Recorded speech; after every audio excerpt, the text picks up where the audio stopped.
magalit si Jonas kay Tatay Sulpicio. Ano pong alam ni Jonas, Nay? Noon maliit pa mo, ma'am, siyempre, iniwan ko sa kapatid, sa pamangkin ko. Kaya hindi ko sinasabi sa kanya. Dinilihim ko yung mga ginagawa na sa akin. Siyempre, gumawa niya kaya dinilihim ko rin sa Wala naman po siyang ginawang katarantaduhan, Nay. Kayo hindi po, nga. liwanagin natin, Nay, kayo po ang unang nagkaroon ng karelasyon. Noong 1984 na umalis, 1987, nakilala po ninyo ang tatay ni Jonas. Alam ba ni Jonas kung nasaan ang tatay niya at kung sino ang tatay niya? Hindi ko sinabi na kung nasaan na. Umalis lang noon. So doon nag-iiba ang kwento ngayon, Jonas. Ang tatay mo ay hindi si Mang Sulpicio at ang tatay mo din ay umalis at yun ay hindi sinabi sa'yo ng nanay mo. So bakit ka nagagalit kay tatay? Samantalang nung hindi ka pa nabubuhay, ang nagkaproblema ay si nanay. Ang ginagagalit ko na po sa kanya kasi nakikita ko po sa nanay ko po yung yung hirap ng generasyon namin.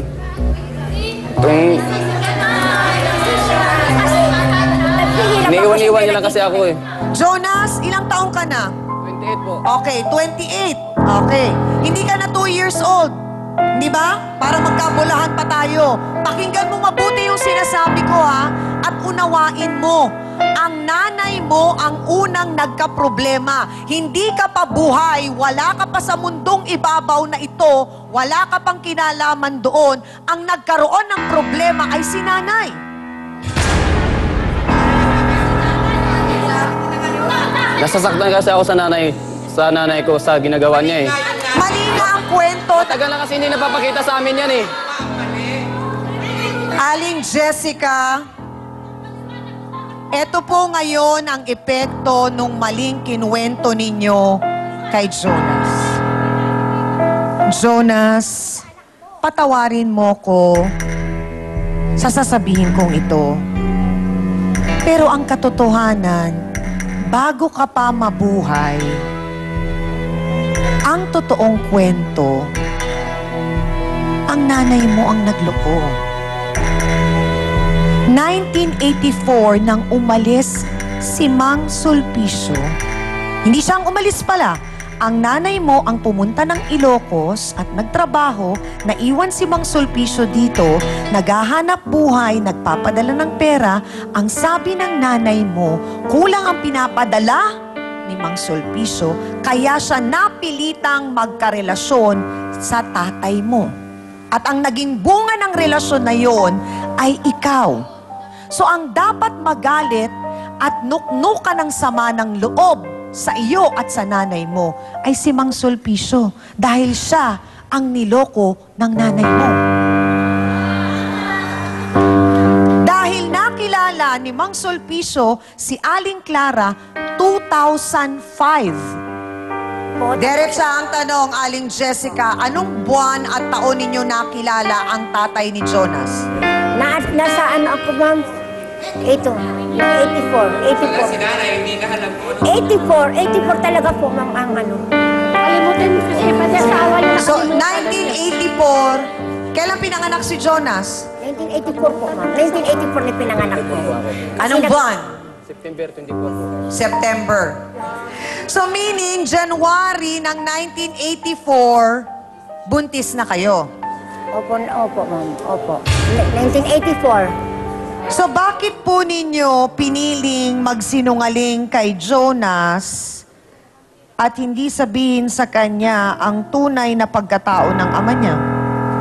At bakit po si Mang Sulpicio ang siniraan ninyo?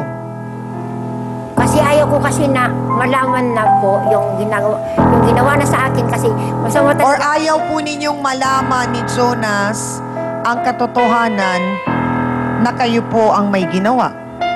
Ayaw ko malaman sa kanya na sasabihin sa kanya nga may ginawa ko. Kasi bukod po sa nagsinungaling kayo kay Jonas, nagsinungaling din po kayo kay Mang Sulpicio.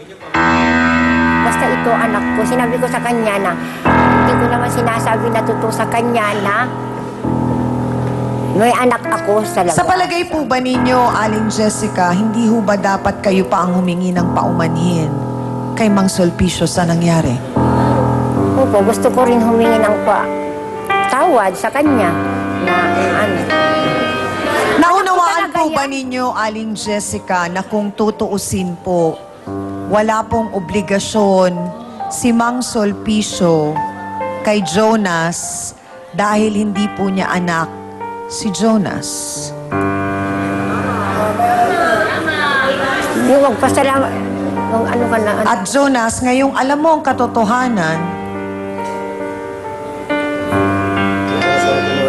Kasi ang sa akin talaga, mas naniniwala ako sa nanay ko. mukhang kailangan po natin ng matinding counseling kasama ang ating trio tagapayo. Una po sa lahat, para kay Mang Sulpicio na ngayong nalaman na niya ang katotohanan, gusto pa rin pa kaya niyang balikan si Aling Jessica. At sana rin maamin ni Aling Jessica sa kanyang sarili itong mga kasinungalingan na naikwento niya kay Jonas. At sana rin si Jonas, sa edad mong yan ngayon, maging bukas ang puso't isipan mo sa pangunawa na merong naging ibang kwentong binigay ang nanay mo. So sana po, sa tulong ng trio tagapayo, maayos ang lahat ng yan. Kasi father, sabi niya gano'n, para daw, sabi ko, naintindihan mo na, Jonas, sabi niya may naguguluhan pa rin daw siya. Bakit ka naguguluhan? Kasi parang lumalabas ang nagsisinungaling nanay ko. Oo, nagsisinungaling talaga yung nanay mo. At saka nalaso ng isip mo nang may kagagawa ng lahat na ito, si Mang Sulpicio na asawa niya, di ba? At hindi, alam mo naman hindi siya ang ama mo, di ba? Alam mo yun? Actually, dapat humingi ka ng tawad din sa anak mo. Nagsinungaling ka eh. Attorney Ben, mukhang meron pong naging magandang resulta ang ating counseling. Yan nga po ang ating inaasahan na tiyangami. Pero una po sa lahat ay aking pinapasalamatan si Aling Clara sapagkat bagaman siya po ang nagrereklamo dito kanina, subalit siya ang nagbigay ng daan upang ang isang pamilya ay muling mabuo. Alam niyo po, Mang Sulpicio, Aling Jessica, sa pagkakakwento po ng inyong buhay, ay nalaman ko na pareho kayong nagkulang, pareho kayong nagkamali. Ang pinapasalamatan ko lang ay sana sapagkat nakita na ni Mang Sulpicio at tama yung sinabi niyang nasa huli ang pagsisisi, ay yung nais pa rin niyang yung nalalabing buhay niya ay gawin na niyang pakinabang sa kanyang sarili. Yun lamang.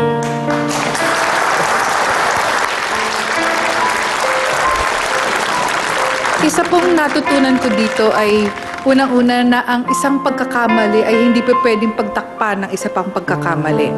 Kaya sana, Aling Jessica, naintindihan nyo yung naging problema na nangyari dahil sa ating pagsisinungaling. Unang-una, dapat nating isipin na ang pagsasabi ng totoo, yan ang magpapalaya sa atin. Mas magiging tama ang disposisyon natin, mas magiging maayos ang ating pamumuhay kasi naging tapat tayo.